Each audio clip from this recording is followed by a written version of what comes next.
మీ పేగులు కలుగుతున్నాయి. ఒకసారి మీరు హరి అండి. హరి హరి అనే పేరు అవుతుంది, పేగులు కలుగుతున్నాయి. ఓం అనండి. ఓం అంటే ఏమైనా కలితే కదలాలి. ఏం కదలాలి అంటే ఓ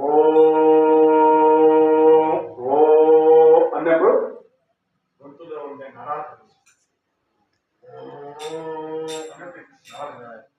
మరి అన్నప్పుడు ఏం కదలాలి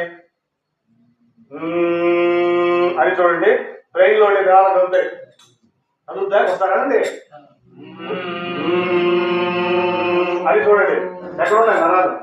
ఏమవుతుంది? 10 సార్లు అండి. 10 సార్లు అంటే ఏమవుతుంది? బీపీ ఉంటుందా? బీపీ ఉంటుందా?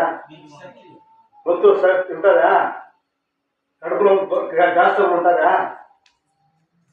అందుకే గ్యాస్ ట్రబుల్, గొంతుకు సంబంధించినటువంటి జబ్బులు, బీపీ, షుగర్ అన్నీ మాయమైపోతాయి ఈ మాట అంటే. ఒక్కసారి మన అందులో నేను చెప్పినట్టు హరి హరి ఓ